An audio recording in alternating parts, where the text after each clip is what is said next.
2007, my good friend got married and he invited me to be his groomsman. So this was a 1 week, weekend to weekend trip to the US. And with all the work and everything, I didn't plan anything. I just went really to attend the wedding, to be a part of it. And surprisingly, this is a trip where, one, I got to meet Jade's mom and her aunt. And it just so happened that Jade's mom was in California, so we were able to meet up. Because I was riding motorcycles, I was able to ride on a Vespa around Japantown in San Francisco, was able to go to Harley Davidson, and my friend, she kind of had to twist my arm. Every time she goes to her aunt's house, she passes by this huge motorcycle factory. It's called Arlen Ness.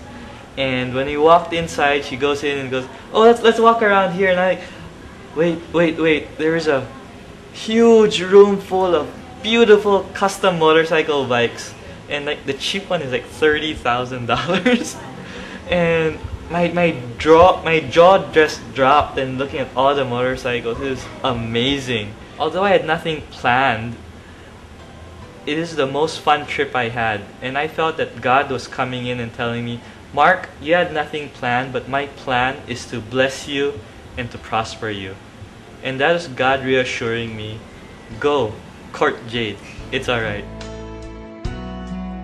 On this trip, I was able to talk to two of my very good friends who are in the US and share with them how I was interested in a special Angeles girl. So our Miss AG, our code name for Jade at that time. When I came back from the US trip, that's when I started to really court Jade.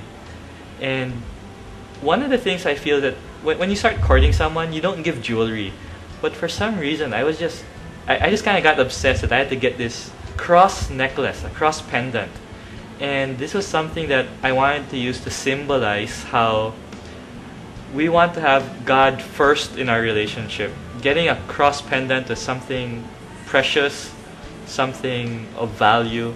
And although we were in the courting stage, that cross pendant kind of became how Jade was able to answer back. So when Mark came back from the US, he asked me out. He said he has a gift check from Italianis and it's gonna expire, and if I wanted to go out for dinner. At that time I was like, okay, sure, because before that we would talk and chat, and it was just something casual. I didn't expect anything. I remember that evening, that day it was raining, there was a typhoon. So I was asking him, should we cancel? And he said, no, it's okay, I can bring the van. I have a call until 9 in the evening. Are you sure? He said, yes. Okay, so after my call, he was there waiting.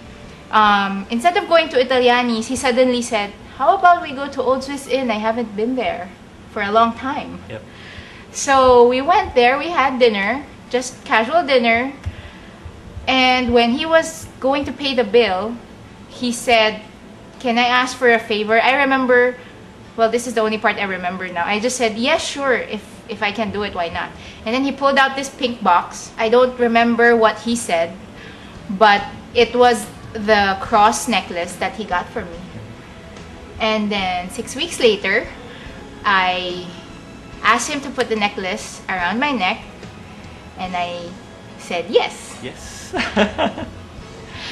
So, but before I said yes, I was really trying to figure out how things happened, because I thought God said no. But after I put everything together, apparently at that time when I thought God said no, God was already speaking to Mark. And that just became another confirmation from God that this is something He has in store for us. There's a storm, and I was waiting outside all alone in the back street of Makati, and I just had to wait, and because he was in a conference call, so I think that was good early training. When we first met, I thought that Jade was too young for me at that time, but in God's timing, He built both of us up, asking me to serve first, asking Jade to grow more. And during this time where we just followed and obeyed God, He was moving in our hearts and bringing us closer together. And when the timing was right, in God's perfect timing, He brought us together